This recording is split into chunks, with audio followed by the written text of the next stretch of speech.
Esther Buerki, international book writing expert and author.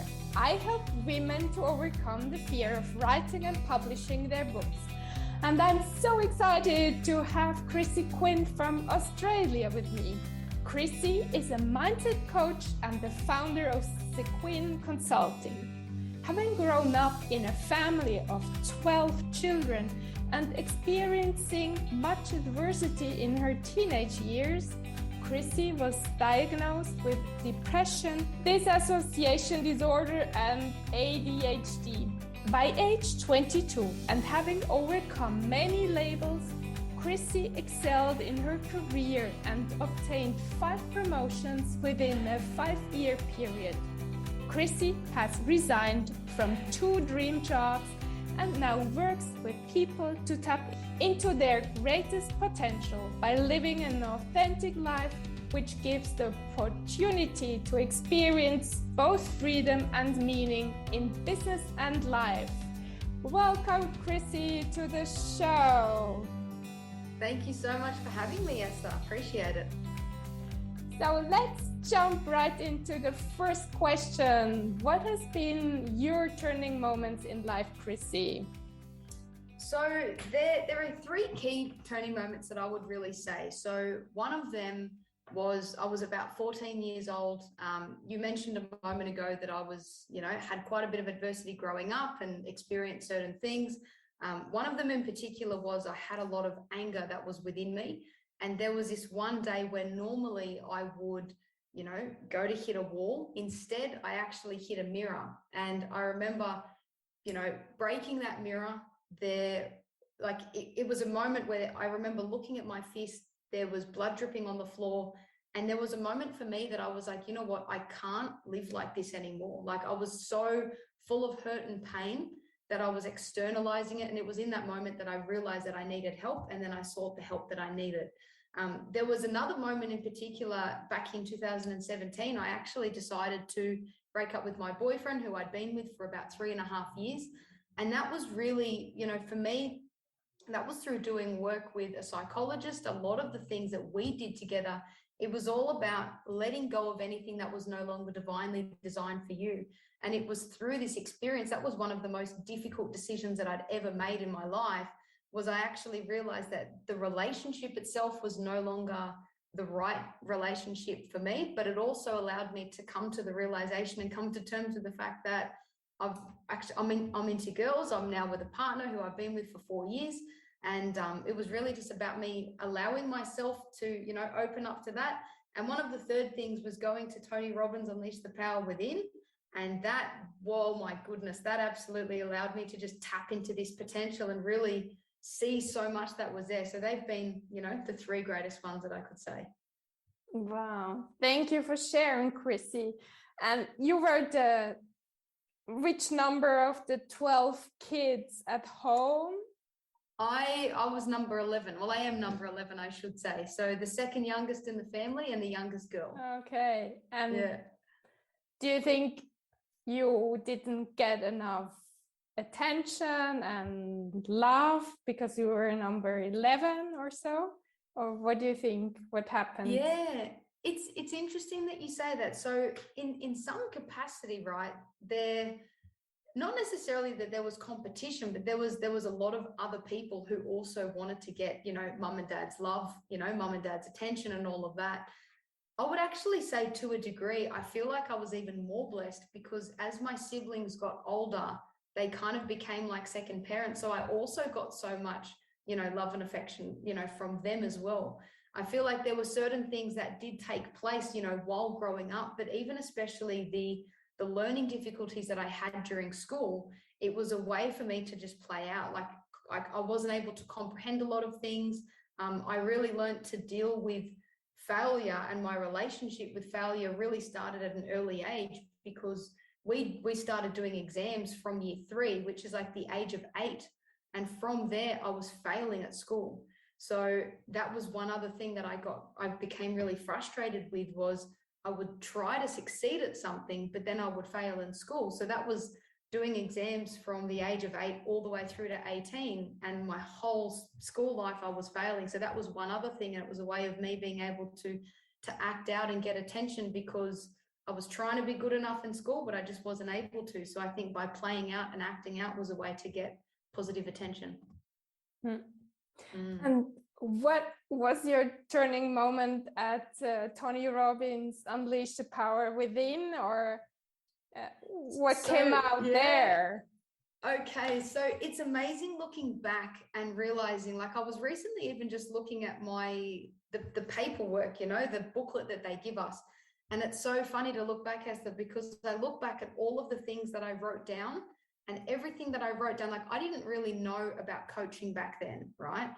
But obviously now I do. I've been running my business for 2 years. But back then I just knew that I wanted to share my story. I wanted to help people. I wanted to help other people tap into their potential and to be who they are and to share about, you know, adversity and growing through pain and things like that. And I look back now on all of these goals that I set, and I realized, first of all, that I've actually achieved all of those things. But I think the key thing that really came to consciousness was this incredible level of potential that's within, and also the connection with so many people. So like even in the coaching space, like today, I'm personally in a position where I'm location free. I could go anywhere in the world and run my business, and I'm not stuck in any one location. But before then, I didn't even know that that was existent. So it was like a combination of like connecting with certain people, but also this realization that there's this incredible level of potential inside just waiting to be tapped into, which I was able to do so. And then through the connections, it opened up so many doors. Beautiful. And now what is Sequin Consulting today? Tell me a little bit more what you're doing today. Yeah, so the thing that I'm most passionate about, especially when it comes to my business in Sequin Consulting, is giving people the ability. So there's so many people who have this great potential, right? But it's really helping specifically, like I like working with entrepreneurs. And the reason I decided to work with entrepreneurs is one, because they're a little bit crazy like me, but they've also got these incredible ideas and may not have the right way to execute it. So it's really about helping people to experience freedom. So, you know, time freedom, financial freedom, most importantly, emotional freedom, relationship freedom. So it's the ability to feel free in who you are as an individual, but also be able to experience meaning in life. So it's having freedom, having that meaning, and not allowing mediocrity to be the thing that just gets by. It's like, okay, really helping these people who've got these incredible ideas, but helping them to actually execute on it. Because I found a theme that there's a lot of people who might be stuck in a job, or maybe they've been in the entrepreneurial space for a long time, but they've gotten too focused on work rather than realizing, okay, what's the purpose behind what I'm doing? And like, I believe as a business owner, if you're not spending sufficient time with the people that you love the most, your family and your friends, and you're spending all of your time working, I believe that you've missed the point, which is where a lot of unfulfillment comes in. So it's realizing that there's so much more, but having that harmony, not necessarily balance, but having that harmony across all areas of life. And you found it after 2 jobs. You left, right? Yeah. So the first job that I left, the first dream job that I left at the age of 22, I was the New South Wales collection manager. So I was working in finance for about 4 years. And I decided to leave that job because I realized that there was so much more to life and I wanted to pursue my passion, right? So that was in 2017. And I actually decided to leave that job because at that time I was going to go and pursue policing. But then I realized that I wanted to help people. I didn't know how to at that point, but I realized that policing wasn't actually the way to go. So I ended up, getting another, job opportunity, and I ended up getting promoted quite quickly in that space. And I decided to leave that job in August of 2020. It was during the pandemic. Most of us were in lockdown here. So it was in August of 2020 because it reached a moment where I was like, okay, cool. Like, I'm getting the promotions. I've got a great job. My manager's great. The people I work with are great. But I've got this potential inside of me. And as long as I keep doing the same thing, I'm not going to be able to fulfill my potential. So I decided, like, you know what, I'm going to leave this job and actually give myself the opportunity to go into coaching full time, because I'd had the business for about 10 months at that point in time. And I was working with, like, for me, integrity is so important, right? Integrity is one of my key values. And there was a moment where I thought to myself, I'm working with my clients and telling them to tap into their potential and, saying to them, hey, be bold and be courageous and be fearless. And I'm like, I'm in a job. I'm like, what is this?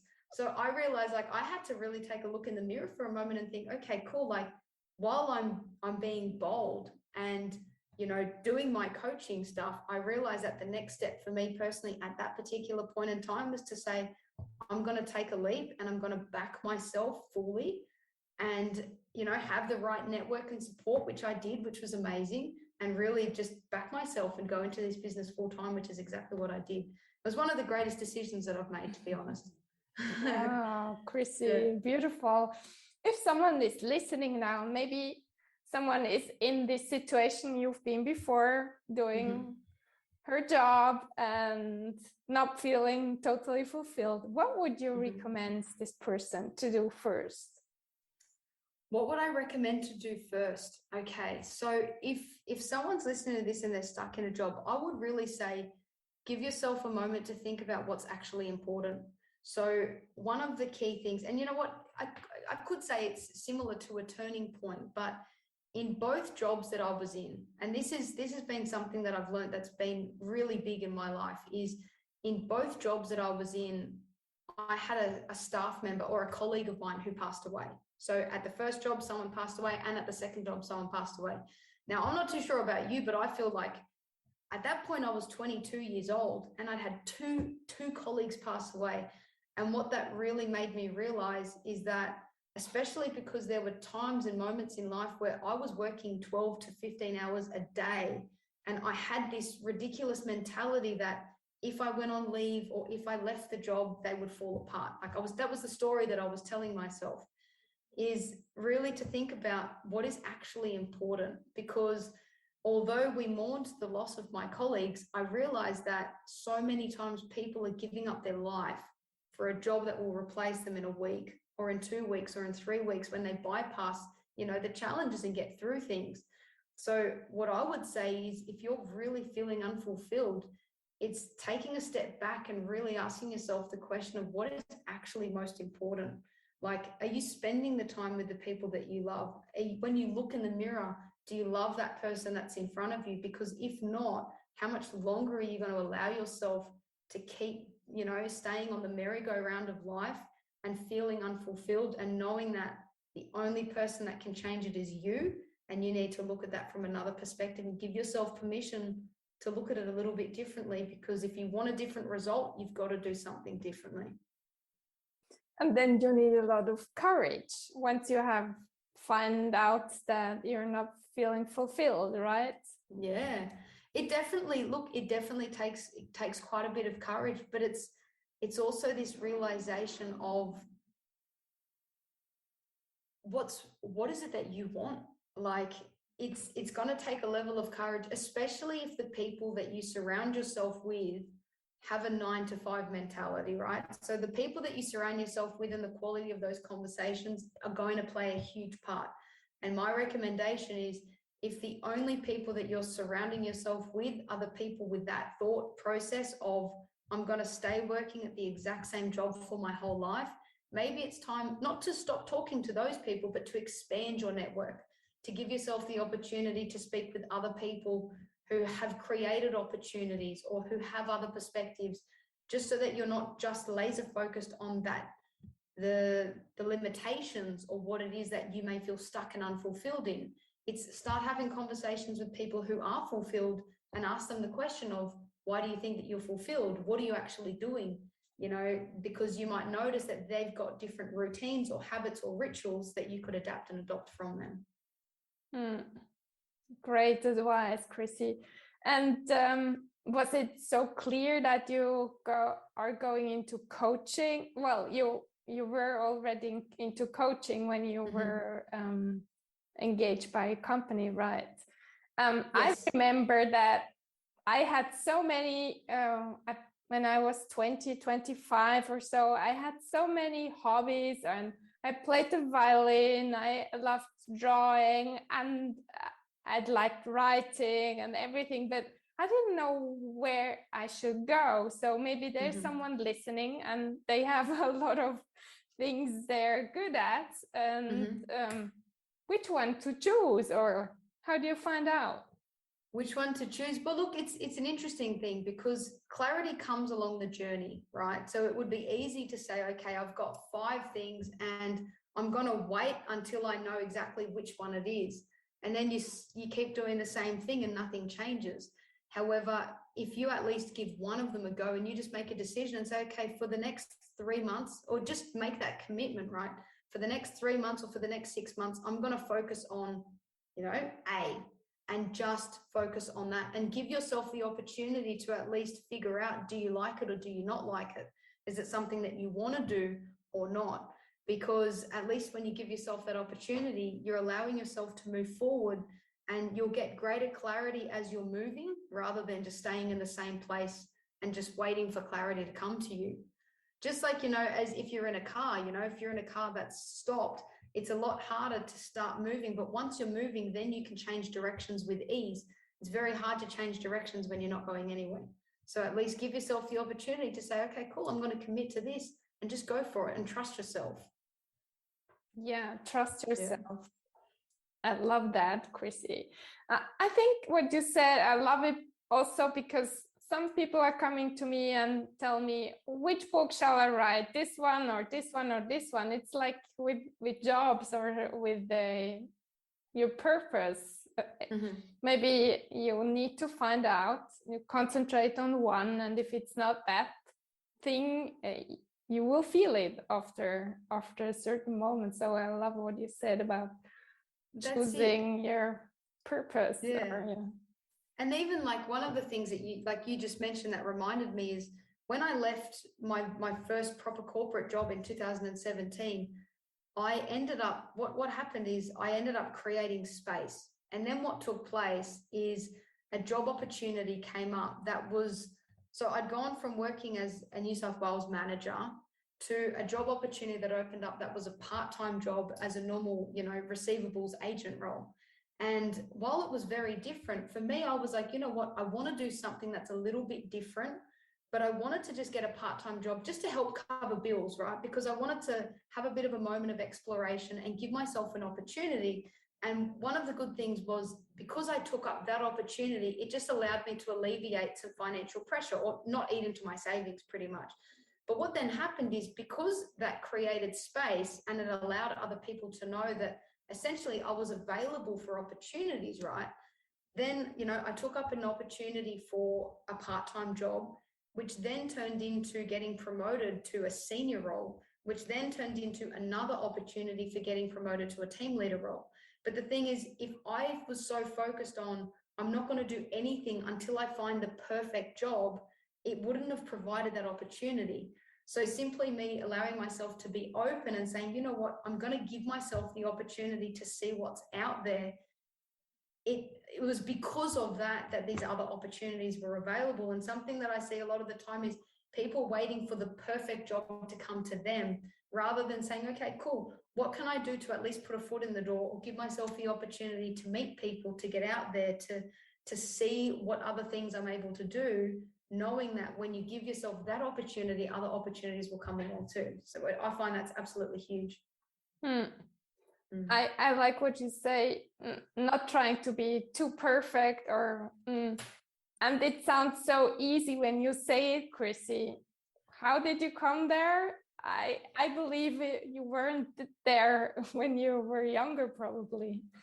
Of course. Look, there was definitely a number of things. It's like it's crazy to think that we look back and we can connect the dots backwards, but we can't connect the dots forwards. It's simply a matter of like the thing that I always said to myself, and even when I quit my job, right, like 13 months ago or 15 months ago now, in 2020 in August, that's a lot more than, it's 18 months. My goodness, time is flying. This is crazy. One of the things that I remember saying to myself was, if this doesn't work out and I used all of my savings, what's the worst that could happen? Because it's one thing to say, like, I'm a big believer in being spontaneous and taking risks and making decisions, but you've also got to do it in a way that is, you've got to be safe to a degree, right? So if you've got a family and you've got to support your kids, which like I don't have a family or kids to support, but if I did, there would have been a different measure to assess, right? So what I personally did was looked at it and think, okay, how much money do I need? What can I save? And what am I able to do to provide these opportunities? So it's looking at this and saying, okay, cool, there's definitely going to be a level of fear, or there's still going to be a level of risk, but how can I reduce the amount of risk, or what am I able to do to, there's the 6 P or the 5 Ps, if I'm, respectful of proper planning prevents poor performance.